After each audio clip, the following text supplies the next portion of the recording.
Hello, friends, and welcome back to the channel. Today we are in a beautiful city of Kundapur.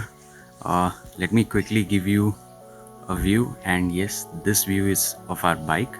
Quickly giving you an idea, I have come riding the bike all the way to Kundapur, which is approx 870 kilometers, and it took me 2 days of riding. 2 days, as in I rode for 8 hours, 9 hours straight, and then I halted at Belgaum, and thereafter I reached yesterday night over here.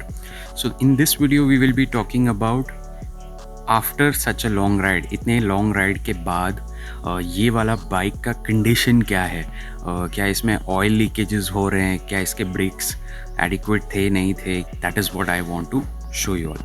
सो चलिए bike की तरफ जाते हैं. सो अभी मैंने bike धोया नहीं है, I haven't cleaned it because I wanted to show you all कि is there any oil leaks और exact condition. With God's grace I have met with no accident whatsoever. अब मुझे बीच में कहीं भी रुकना नहीं पड़ा अपार्ट फ्रॉम एयर फिलिंग. कोई और चीज़ के लिए मुझे बाइक के लिए रुकना नहीं पड़ा है. Let me show you the first most important thing, that is the engine. कि इंजन में मेजरली प्रीवियस मॉडल्स में यही प्रॉब्लम होता था कि इंजन में ऑयल लीक्स होते हैं. So let us take a closer look. Yes, इसमें भी हुआ है but that is very minimum. इतने लॉन्ग राइड के बाद ये यहाँ पर, और इनफैक्ट ये ना मैं राइड जब बॉम्बे से स्टार्ट किया था तभी से ये लीकेज था, बट थोड़ा शायद और लीक हुआ है वहाँ पर. क्योंकि अगर मैं देखूँ मेरा जो ऑयल, अगर लीकेज बहुत ज़्यादा होता है तो ऑयल का जो लेवल होता है वो काफ़ी गिर जाता है. तो let us have a closer look at the oil level. Here it is. So oil level is adequate. That means इसमें से बहुत ज़्यादा कुछ ऑयल लीक या ऐसे कुछ नहीं हुआ है, बिकॉज 1000 किलोमीटर का राइड है, नॉन स्टॉप गाड़ी चल रहा है एंड फिर भी अच्छा. एंड ये जो आप लोग ऑयल देख रहे हो, ये मैंने ऑयल वहाँ डलवाए थे. So that is not the leakage, this one, that is just the oil which I had put so that lubrication is there on the bike. So engine में बहुत ही मिनिमम ऑयल लीक्स है. अगर आप बाकी जगह देखोगे यहाँ पर कहीं भी कोई भी ऑयल लीक का आपको मार्क नहीं दिखाई देगा. It's everything is very clean. Similarly over year मेरा जो इलेक्ट्रा था वहाँ, उसमें यहाँ से बहुत सारे ऑयल लीक के मार्क्स होते थे. यहाँ ऊपर से ऐसे ऑयल बाहर आ रहा है ऐसे होता था. यहाँ कुछ भी नहीं है. Everything is clean and neat. खाली मैं अभी वॉश कर दूँगा back to new condition. So कोई भी कहीं भी क्वालिटी वाइज या in terms of the build quality wise, this Royal Enfield is much better than the older version. ये देखिए chrome तो यार, what a look it has given throughout the ride. Anyways, coming to the other side of the engine, again यहाँ भी ऊपर अगर आप देखोगे, ये जो ऊपर साइड है इंजन का, इसमें कोई भी ऑयल लीकेज के ज़रा से भी निशान नहीं है. बताता हूँ, एक जगह पे है वो मैं बताता हूँ. कमिंग टू देयर, ये रहा. यहाँ पर एक ही जगह है जहाँ मुझे ऑयल लीकेज काफ़ी लगा. ये देखिए यहाँ पर ये एक ही जगह है जहाँ लगा है कि हाँ शायद से थोड़ा बहुत ऑयल लीकेज हुआ है. या तो ये डर्ट भी हो सकता है, कुछ और भी हो सकता है, but if I touch it, ये मुझे बता रहा है कि ये ऑयल लीकेज ही है शायद से. बट हावेवर वो मैं क्लीनिंग के बाद कंफर्म कर पाऊँगा. क्योंकि यहाँ देखिए ये जो गियर का जो एरिया है, यहाँ से थोड़ा सा ऑयल लीकेज मेरे को लग रहा है हुआ है. This is one place. Second is this place. तो ये मैं सर्विस सेंटर, मेरा 5000 का सर्विस ड्यू है, जहाँ पर मुझे उन लोगों को बताना पड़ेगा ये चीज़ के बारे में, which I will keep you all updated कि एग्जैक्टली क्या उन लोग का रिस्पॉन्स होता है. सो ये एक आधे जगह से ऑयल लीक का, it's not a complain, but I think ये क्या है मुझे समझना है. I would like to know about this. जब भी आप बाइक पे एक लॉन्ग राइड पे जाते हैं ना, 2-3 चीज़ है जो बार बार यूज़ होता है. एक तो सबसे इम्पॉर्टेंट है इसके टायर्स, दूसरा है ब्रेक्स, एंड तीसरा जो कंटिन्यूस चलते रहता है वो है इंजन। इंजन के अंदर की जो भी चीज़ें जैसे चेन हो गया, इंजन के अंदर की चीज़ें हैं, ये बहुत ही हाई लेवल इंटेंसिटी पे यूज़ होते हैं। और अगला जो चीज़ सबसे ज़्यादा यूज़ होता है वो है इसके सीट्स। तो ये वाले सीट पे बैठ के मैंने कल लास्ट 2 डेज़ में इतने किलोमीटर्स कवर किए हैं। So here you go, the brakes are intact, अभी भी उसका बाइट बहुत ही अच्छा है। टायर्स का मैं आप लोगों को एक सजेशन देना चाहता हूँ, टायर्स टाइम टू टाइम इसे इन्फ्लेट कीजिए, नहीं तो आपके बाइक के स्टेबिलिटी पे थोड़ा इशू आता है। एवरेज तो गिरेगा ही गिरेगा, बट टायर्स जब भी आप लॉन्ग ट्रिप करते हैं, मैंने बहुत बड़ी गलती की कि 500 किलोमीटर के बाद इसको मैंने टायर्स को चेक किया कि अरे क्यों हम लोग उसमें हवा भरते हैं, वो मैंने एक बहुत बड़ी गलती की। आप लोग वो नहीं करना। चेन तो मैंने अच्छे से ऑयलिंग करवा के ही निकला था एक दिन पहले। ऑयल भी हवा भी मैंने भरी थी, बट उसमें ये एक इशू हो गया कि मैंने लॉन्ग रन में उस पर ज़्यादा ध्यान नहीं दिया, तो उस वजह से थोड़ा मेरा राइड अनस्टेबल था। बिकॉज़ यहाँ पर मैंने बहुत ही ज़्यादा लगेज भी रखा हुआ था, जिस वजह से वो स्टेबिलिटी का इशू मुझे फ़ील हो रहा था। बाद में मुझे रियलाइज़ हुआ अरे इसमें एयर शायद कम होगा, जिस वजह से ये इशू आ रहा है। तो चलिए अभी बाइक स्टार्ट करके देखते हैं इसके इलेक्ट्रिकल्स में कुछ इशू है या नहीं। नॉर्मल स्वाइप, एवरीथिंग बहुत ही अच्छा साथ दिया हर एक चीज़ ने, apart from this one mad fellow. ये जो स्पीडोमीटर है, this needs to be replaced by Royal Enfield, I think for all the bikes. जो मेरा पिछला वीडियो है जिसमें मैंने डाला था, उसमें काफ़ी लोगों ने कंप्लेंट किया था कि ये वाले स्पीडोमीटर में इशू है।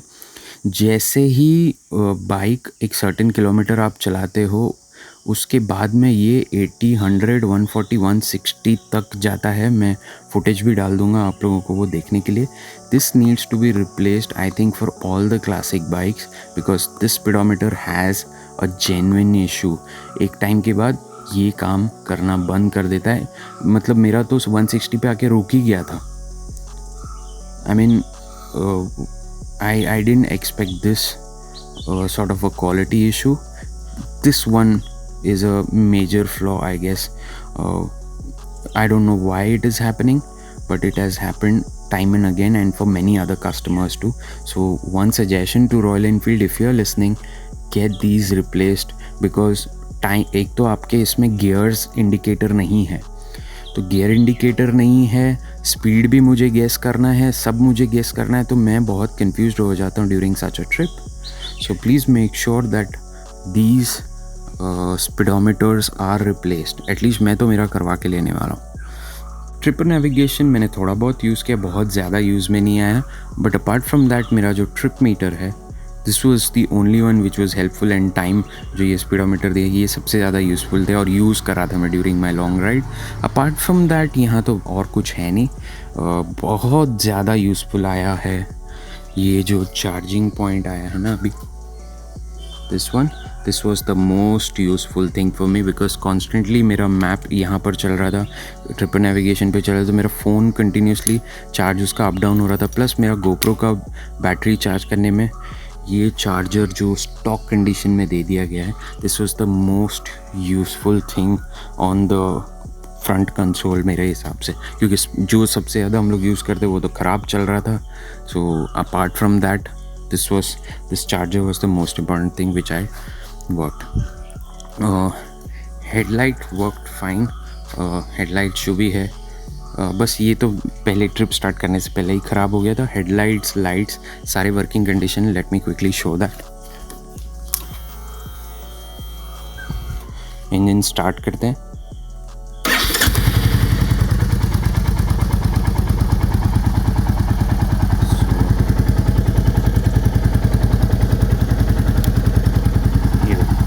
Working condition, no issues.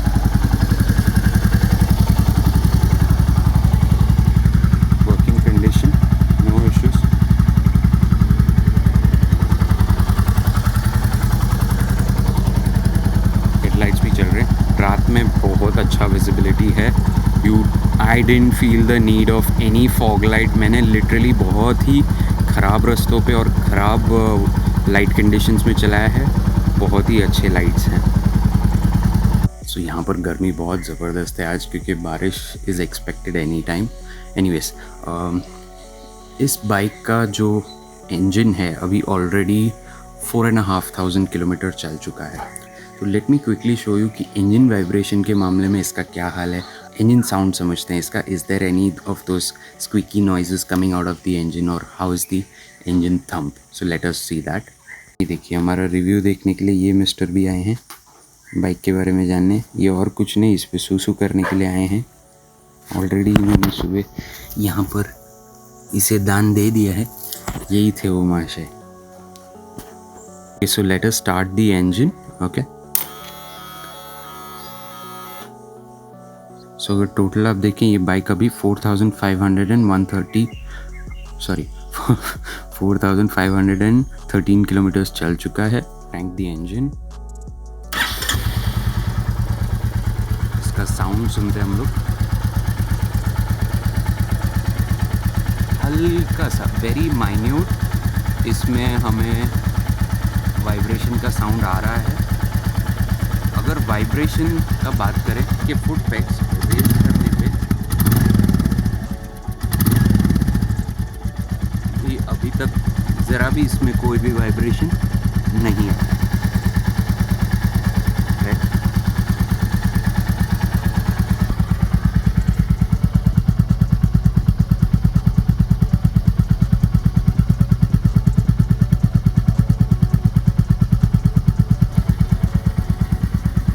So overall देखा जाए बाइक का बिल्ड क्वालिटी वाइज बहुत ही मिनिमम कोई भी इशू फेस किया है मैंने थ्रू आउट द राइड। बहुत ही कंफर्टेबल राइड रहा।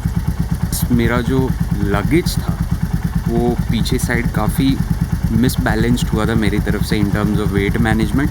तो मैं बहुत ज़्यादा ओवर स्पीड नहीं कर रहा था। I maintained an average of 80, because वो लगेज था मेरे दिमाग में भी था, और मैं भी नहीं जानता था कि how will this bike behave with that luggage.